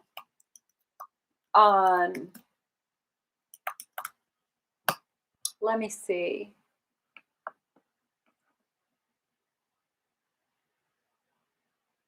Oh, the legacy of COVID-19 in breast milk, the association of elevated anti-inflammatory, antimicrobial proteins with vaccination or infection. Oh, isn't this interesting? What effects of different sources of lactoferrin on cytokine response to COVID and RSV? Oh, okay, here, hold on a sec. This was published in January 25. Let's see what these guys say. Our results show that viral infection changes the transcription of the cytokine, and that lactoferrin significantly and variously influences the immune response to the viruses. Thus, lactoferrin may provide protection against virus infection by downregulating pro-inflammatory cytokine responses. Recombinant bovine human lactoferrin show similar effects as bovine milk lactoferrin, suggesting, there you go. There you go. This was published in January 25 from the University of California, Davis. Holy moly, the guy, UC Davis. The University of California system, like I have a degree from the University of California, Santa Barbara, a pharmacology degree. My sister went to Davis. My brother went to Berkeley. Davis, I don't know if I could have gotten into Davis. I don't even know if I even applied. My sister, on the other hand, is much smarter from a scientific standpoint than me. And my brother is a nuclear physicist, so there you go. So listen, research that comes out of UC Davis is huge. The University of California in general is a very, very good source of research data. I trust it implicitly. John says, what's the name of it? It's called Uroprostis. Uroprostis.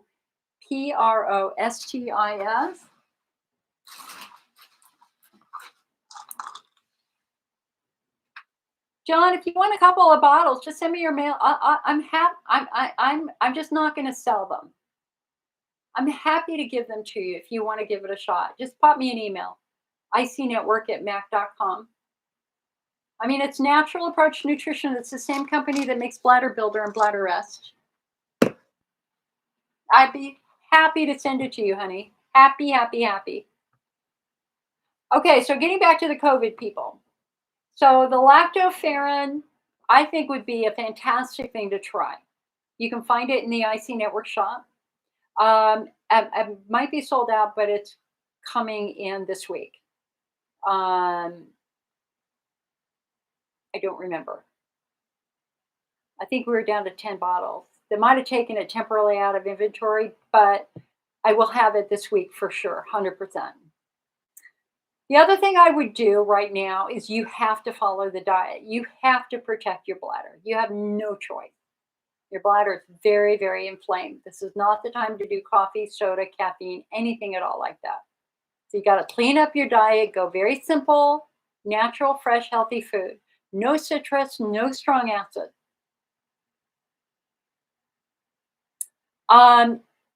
There are, your COVID cystitis is not well known in local urology clinics. Um, I don't think that they're going to know what to do with you. I think that they might be tempted to say that it's all in your head. They might be tempted to say, well, let's do an antidepressant or something like that. We just don't have good published information on a COVID cystitis treatment protocol other than the IC treatment protocol. I think we work with the most. I have a website, covidcystitis.org. I mean, I built that website a couple years ago. We update it frequently. Let me see if there's any new published treatment protocols.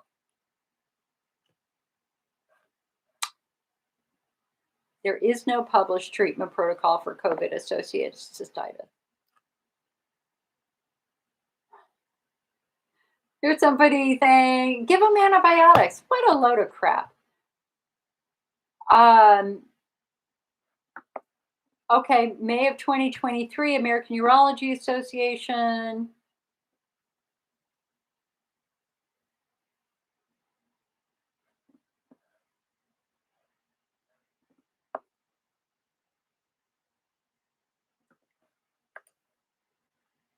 It's not clicking through. Go to covidcystitis.org. I built that website, okay? Laura says, is lactose intolerant? Okay, yes, because there's not enough lactose in it to provoke a reaction. We very specifically asked the company about that. They just don't see lactose intolerance responses to it, but you won't know until you really try it. I mean, the people that I know, the handful of people who've had reactions, they get gas and loose bowel.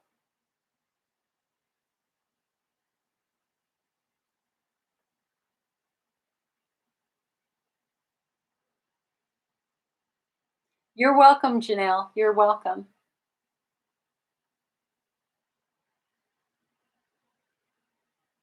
Okay, I feel like I've missed something. What have I missed? Oh, I did. Tabitha, would a retroverted uterus cause pelvic or urinary symptoms? Well, okay, so hold on. Which direction is a retroverted uterus tipping? It's tipping backwards instead of forward. Well, if it's tilting backward, it's not tilting on top of your bladder. That's a good thing.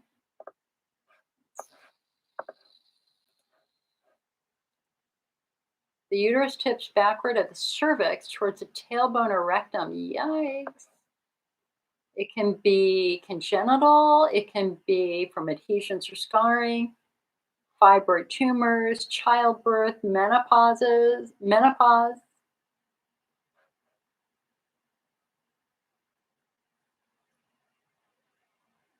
Classic symptoms are going to be back pain during sex, difficulty inserting tampons, bowel difficulties, and incontinence.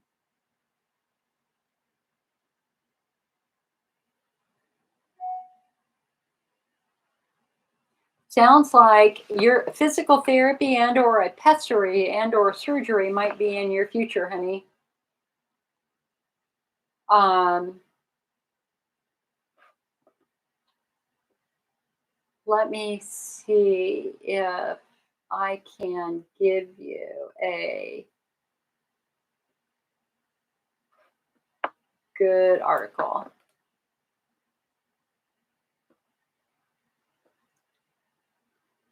They say 25% of people have a uterus that tilts backward at their cervix.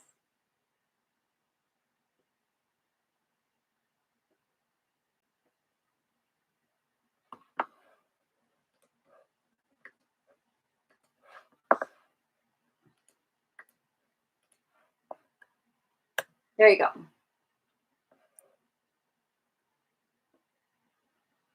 Marlia said, my vagina is so dry even after using estriol cream, especially after I hose with clear water after my shower. I use Magic and you're still ripping dry, especially at night. Estriol cream compounded seems to burn for 2 days. I only use it twice a week. Anything else you just that would put out the fire? Well, they make vaginal lubricants with hyaluronic acid. It's tricky because as we know, as we get older, our skin gets much more sensitive. I mean, and easy to tear and easy to rip. I think that the very first thing you should do is let a doctor look at your skin to see if you're using enough. 2 days might not be enough for you. You might need 3 days. I'm concerned about the fact that it's burning for 2 days afterwards. I think what that implies two things. The first thing that it implies is that your skin is just wickedly dry. Like, how long have you been using the estriol cream? How long have you been using it, hun? And the second thing is there any chance that the compounded cream has something in it which is just irritating you? Some patients have to play with the base to find a base which doesn't provoke their skin. So some people, the compounding pharmacy puts it in a little bit of Vaseline, or I get a preservative-free formula, preservative-free formula cream. Sometimes they put it in coconut oil. But again, how long have you been using it, Marlia?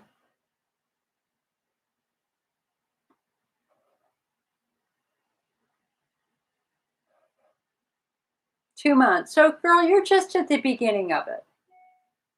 I would hope that your skin would have improved significantly in 2 months. But that's still, if you were dry for several years, like if you're in your 70s or late 60s, your skin has been dry for 15 years and it's gotten drier with time. And so it's not like it's going to go away right away. It takes time to rebuild that skin health. Whatever you do, don't abandon estrogen. It means you got to look at a different formula. But the last thing you want to do, that a lot of patients do, is they stop it because it keeps burning. And it's like, if you stop it, you're just going to get drier. You're just going to get drier. Instead, we got to go back to that doctor and say, okay, this isn't working for me. Is there another variation we can do? John said, do we know if the cytokine-induced tissue damage is permanent? No. The studies show that that the tissue heals. But it's going to take time. It takes several months. For the more severe patients, for the mild patients, a flare might last a week.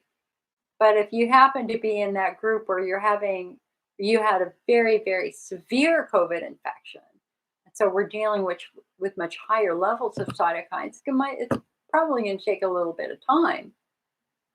But I'm not aware of any data that shows that there's anything permanent happening in the urinary tract at all with it.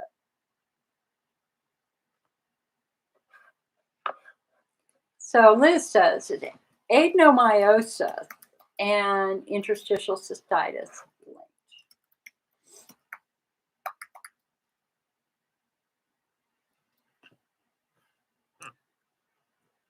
Yes.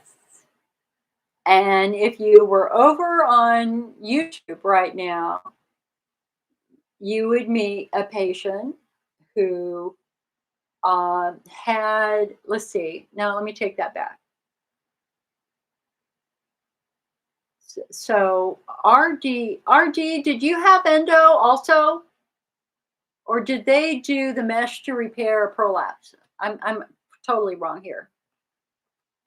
Okay, so the question is displaced endometrial tissue linked to the bladder? Absolutely. If it lands on your bladder, it can penetrate the bladder. It can get through the bladder wall.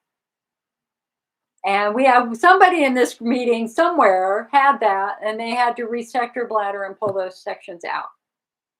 I just don't remember who, but it's somewhere in here, somewhere.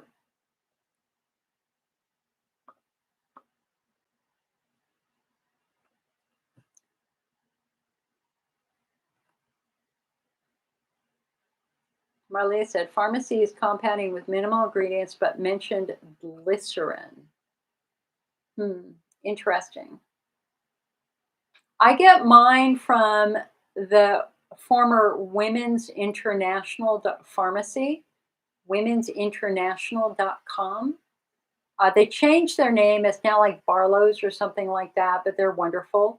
My OBGYN introduced me to them years and years ago, almost 20 years ago. No regrets. No regrets.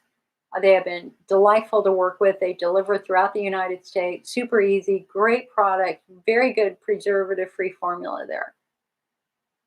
RD said she had a uterine prolapse, which is why the mesh was used. Okay. RD said, my urologist never asked about my COVID virus history. I agree. It must be a political hot topic. Yeah, it is. It is. It's real bad.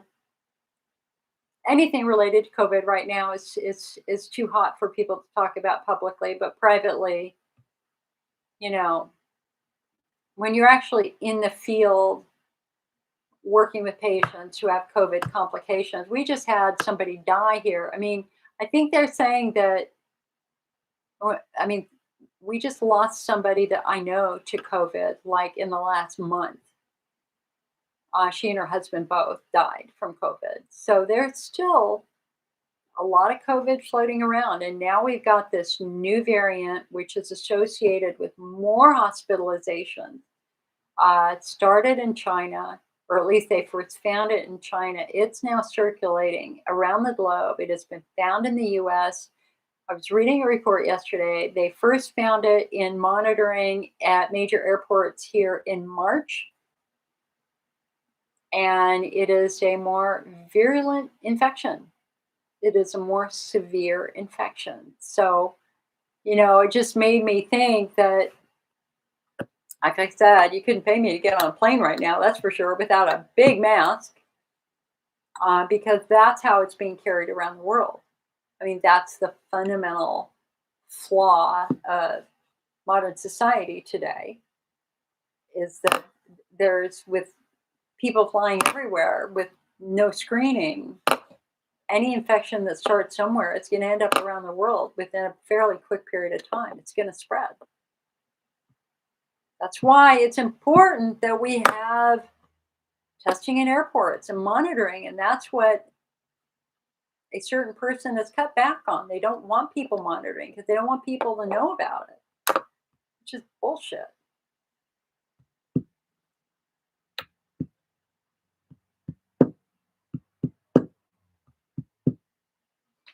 When I got my pharmacology degree, I look at this from a very different perspective. One of the very first classes I took was in public health at UC Santa Barbara.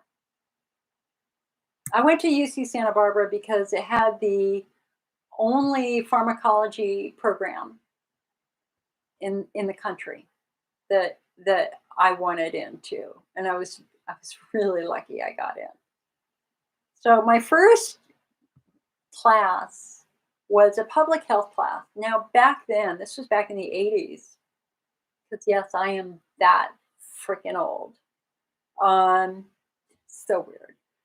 Uh, Everybody was talking about HIV and AIDS, and I lived in north of San Francisco. We were an HIV/AIDS hotspot.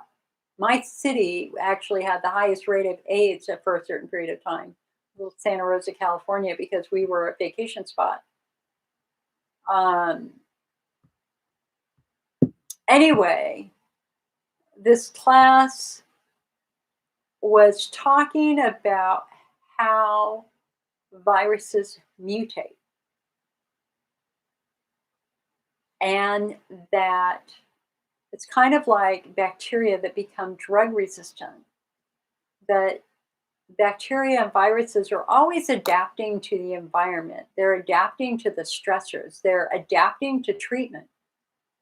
They learn how to defeat treatment. They mutate. And the biggest concern that this group had was that HIV would mutate to become airborne. And once it became airborne, that it would affect millions and millions of people.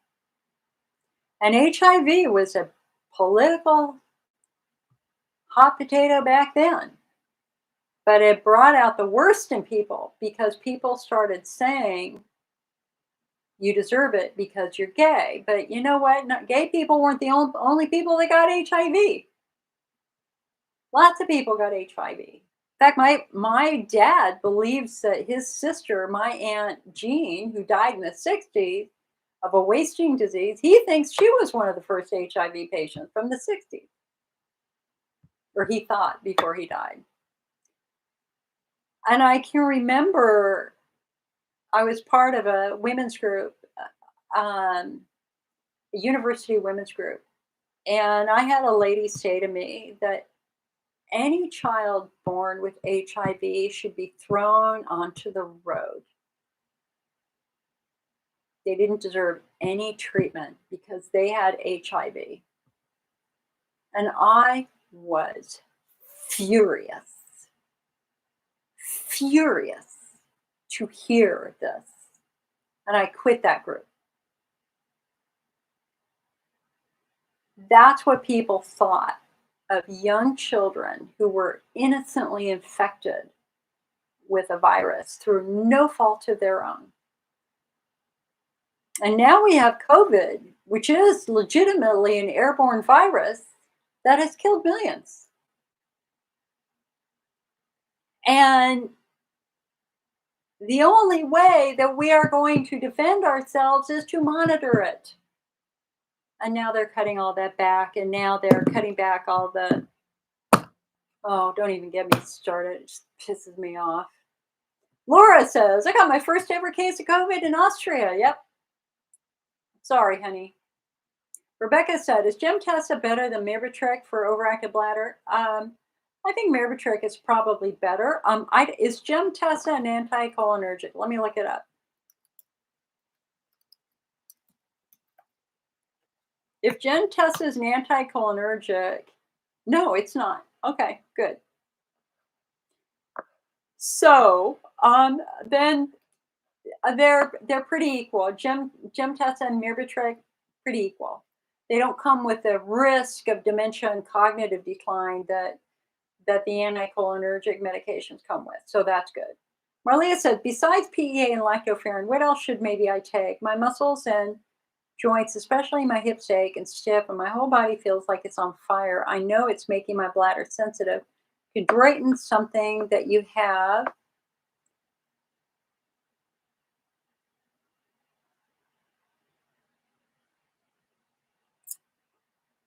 Well,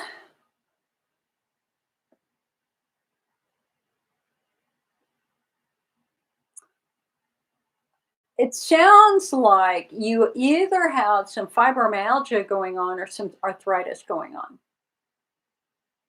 Um, and again, Marlia, I don't know how old you are, so bear with me. If your hips are achy and stiff, um, I would certainly want them to look at your hips. Let's see if we've got any arthritis going on there. I would also want you to have a pelvic floor assessment. Let's see if your muscles are tight, because physical therapy could really fix that. Um, but the more question is your whole body feels like it's on fire. Do you have a diagnosis? What's your diagnosis, hon? What's your diagnosis? What have the doctor said is going on with you? Fibro?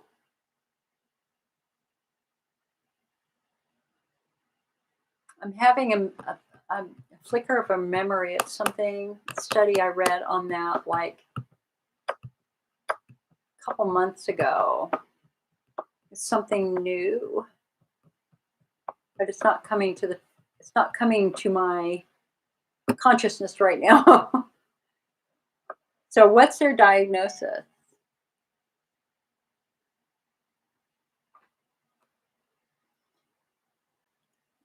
Oh, it's hot. I need to put my hair up. Hold on, I need to get some clips. Hold on.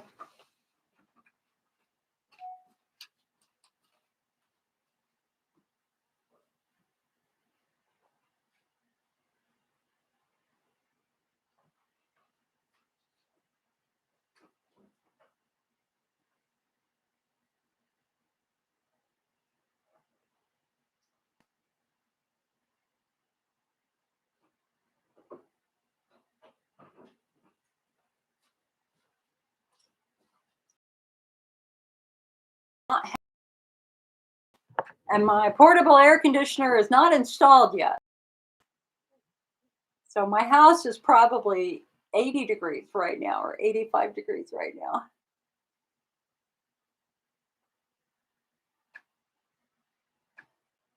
So having thick hair hanging on your neck on a hot day sucks.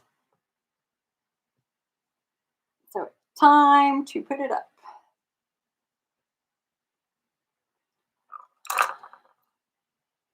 Fibromyalgia and arthritis, you're 75. Okay.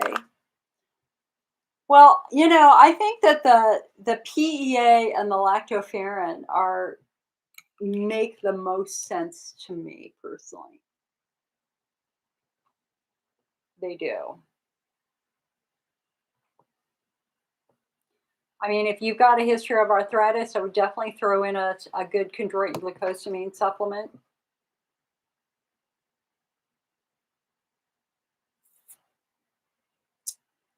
This whole getting older thing sucks. I'm just gonna say right now. I can remember when I was in my 30s and I was friends with a guy who was in his late 40s, and I was saying, "Oh, I love getting older. It feels great." And he goes, "Just wait until you hit your 50s." It's like, but you know what? The 50s felt really good. It's the 60s that suck.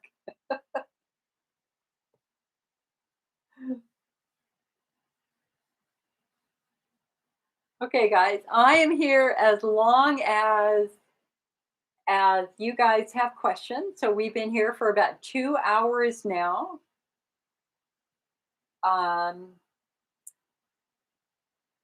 so give me questions. Listen, if YouTube slows down, I'm just going to switch over to Facebook, and I think what we'll do is we'll maybe show some videos, but um, let's do some questions. Any more questions out there? Last call for questions. Last call for questions.